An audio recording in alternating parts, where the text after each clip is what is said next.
Assalamualaikum warahmatullahi wabarakatuh.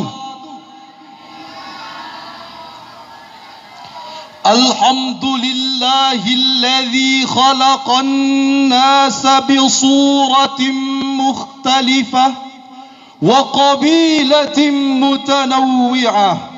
والصلاة والسلام على سيدنا محمد كانت حياته بالجماعة وعلى آله وصحبه ومن تبع رسالته العزيزة أما بعد. Majelis Hakim, hadirin di bumi Gayo yang kami muliakan. Persatuan dan kesatuan adalah kunci kehidupan negeri ini. Satu kata dalam bertindak, satu ucapan dalam bicara adalah satu kemutlakan yang harus dimiliki oleh bangsa ini. Indonesia adalah negara yang besar, aneka suku, beda warna, beda ras, ragam bahasa yang kita miliki. Bukan berarti harus beda dalam menyikapi keutuhan negeri ini. Suku Aceh dengan kalimat Puhabaya, orang Gayo mengatakan Kuna Keber, orang Bandung mengucapkan Kumaha Damang.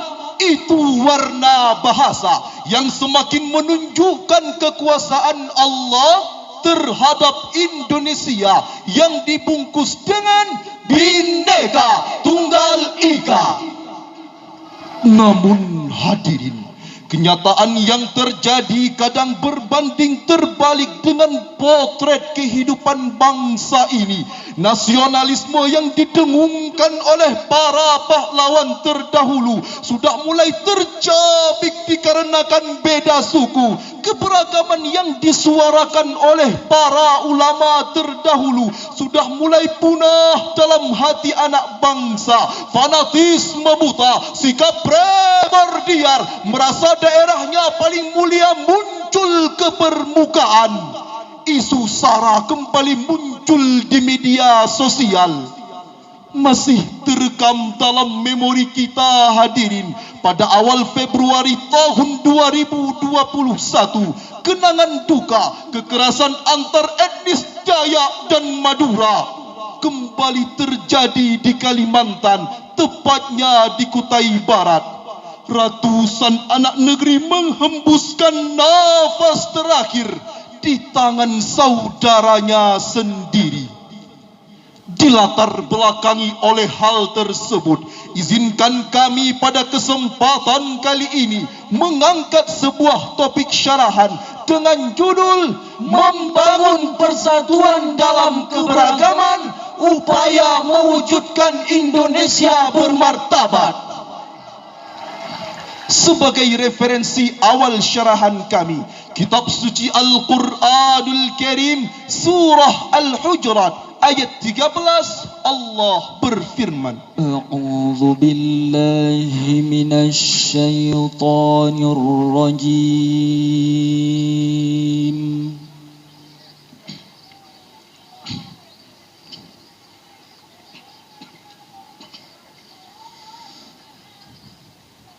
Bismillahirrahmanirrahim.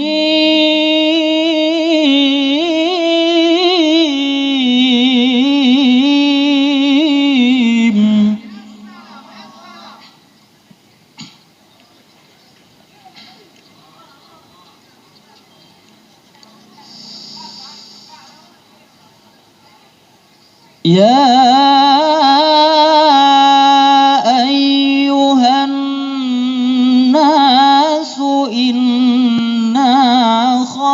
خلقناكم من ذكر وأنثى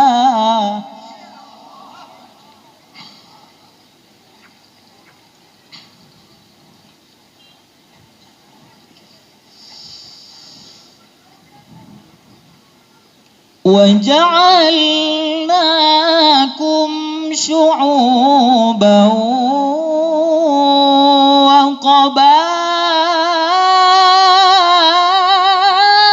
وقبائل لتعارفوا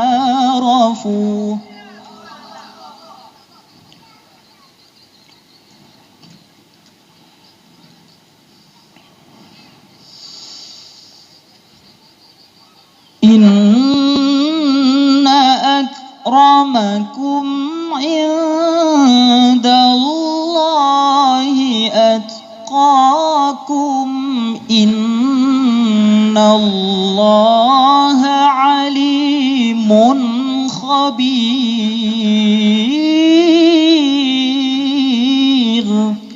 Aku berlindung kepada Allah dari godaan syaitan yang terkutuk dengan menyebut nama Allah yang Maha Pengasih, Maha Penyayang. Wahai manusia, sungguh kami telah menciptakan kamu dari seorang laki-laki dan seorang perempuan. Kemudian kami jadikan kamu berbangsa-bangsa dan bersuku-suku agar kamu saling mengenal. Sesungguhnya yang paling mulia di antara kamu di sisi Allah ialah orang yang paling bertakwa. Sungguh Allah Maha mengetahui, Maha teliti. Majelis Hakim, hadirin kompetitor Syarhil Quran yang kami muliakan, Imam Ibnu Jarir At-Tabari dalam tafsirnya Jami'ul Bayan an Ta'wilil Quran juz 21 halaman 386, Imam Shadiq Hasan Khan dalam tafsirnya Fathul Bayan fi Maqasidil Quran jilid ke-13 halaman 153, dan Imam Jalaluddin As-Suyuti dalam tafsirnya Jalalain halaman 687. Mereka menafsirkan kalimat ta'arafu dalam ayat tadi dengan narasi yang sama, yakni lita'arafu ay liya'rifa ba'dukum ba'dan fin nasbi. Artinya supaya mengenal oleh sebagian di antara kamu dengan yang lainnya dalam garis keturunan. Asbabun nuzul dari ayat tadi diriwayatkan oleh Abu Mulaika pada saat terjadinya Fathul Mekah tahun 8 Hijriah. Rasul mengutus Bilal bin Rabah untuk mengumandangkan azan. Lalu Haris bin Hisham berkata, Rasul tidak pernah mendapatkan orang azan seperti burung gagak hitam ini. Kalimat burung gagak hitam ini adalah ejekan untuk Bilal karena warna kulitnya. Lalu turunlah ayat yang dibacakan tadi dengan penegasan kemuliaan manusia di hadapan Allah karena takwanya. Seiring dengan itu, Rasulullah bersabda dalam sebuah hadis yang diriwayatkan oleh Imam Bukhari dalam kitab sahihnya halaman 22, hadis nomor 6951 dari Umar bin Khattab. Rasulullah bersabda, Al-Muslimu akhul Muslim, la yadlimuhu, wa la yahtuluhu, wa la yahqiruhu, at-taqwa hahuna. Orang Islam adalah saudara Muslim lainnya. Jangan menzalimi, jangan menghina, dan jangan merendahkan. Sesungguhnya ketakwaan ada di sini. Hadirin, sigat fi'il nahi yang digunakan Nabi dalam hadis tersebut berfaedah musyarakah. Maksudnya beliau mengisyaratkan kepada kita agar tidak berbuat jahat antar sesama dan terus bersaudara.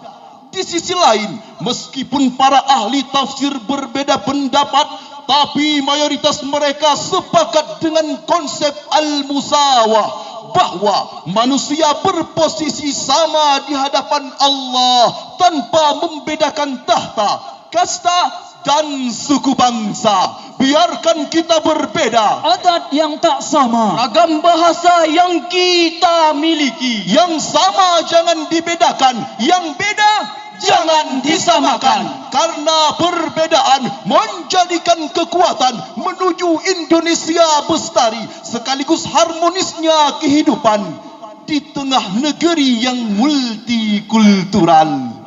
Wahai generasi muda harapan bangsa, mari kita hidup positif penuh toleran, tumbuhkan semangat mengajar bukan menghajar, semangat menasihati bukan mencaci maki, merangkul hindari semangat memukul, bersatu dalam merawat harmoni multikultural Indonesia dengan menghadirkan nilai-nilai Qur'ani. Lebih jelasnya lagi, mari kita dengarkan firman Allah dalam kitab suci Al-Quranul Karim, surah Ali Imran ayat 103. Allah berfirman, wa'tasimu bihablillahi jami'an wa la tafarraqu.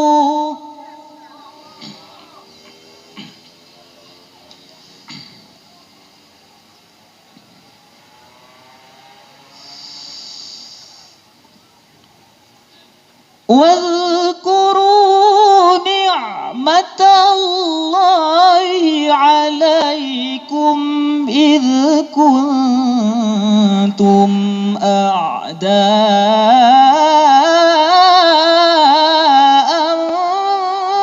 فألف بين قلوبكم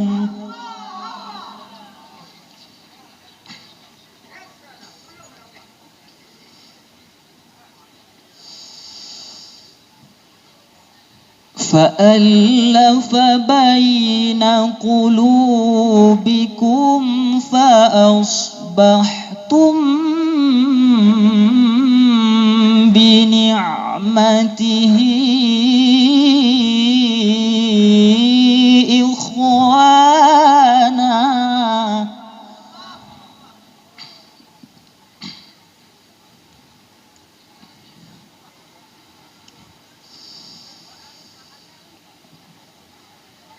وكنتم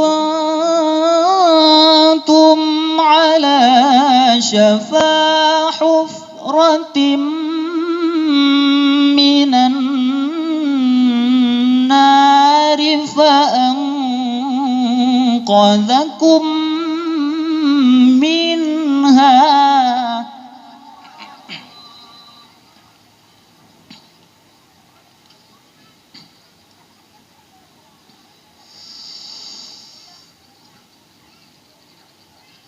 كذلك يبين الله لكم آياته لعلكم تهتدون.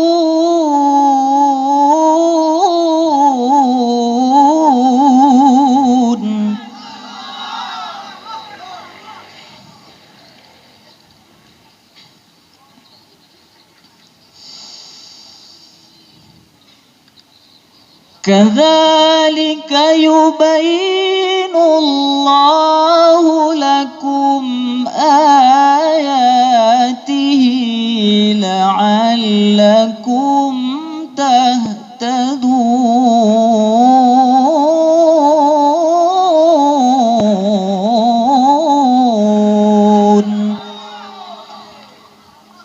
صدق الله العظيم.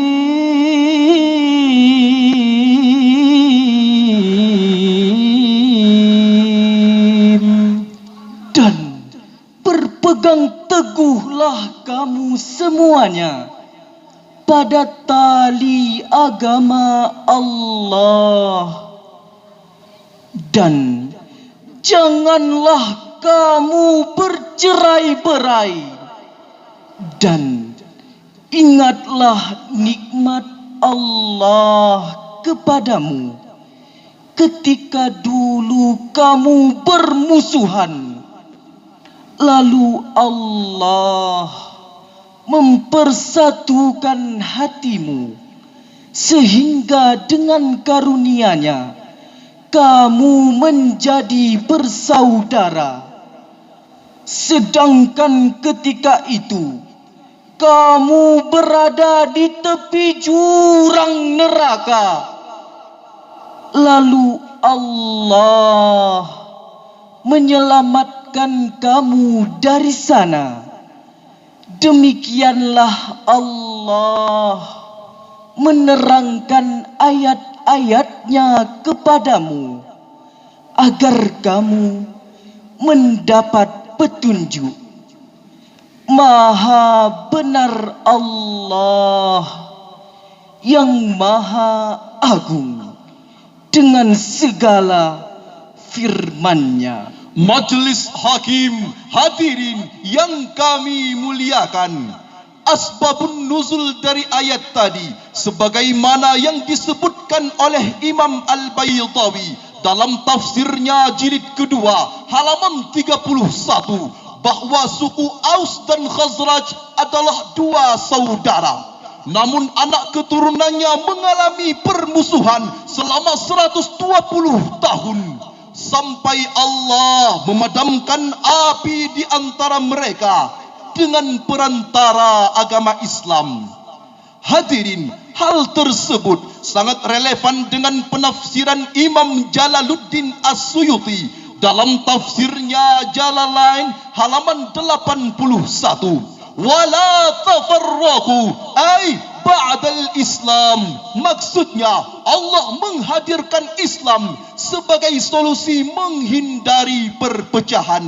Abu Al-Fida Ibnu Katsir dalam tafsirnya juz kedua halaman 89 menambahkan bahwa wala tafarraqu ay amarahum bil jamaah wa nahahum 'anit tafarruqah. Allah memerintahkan mereka untuk hidup dalam berjamaah dan melarang mereka berpecah belah.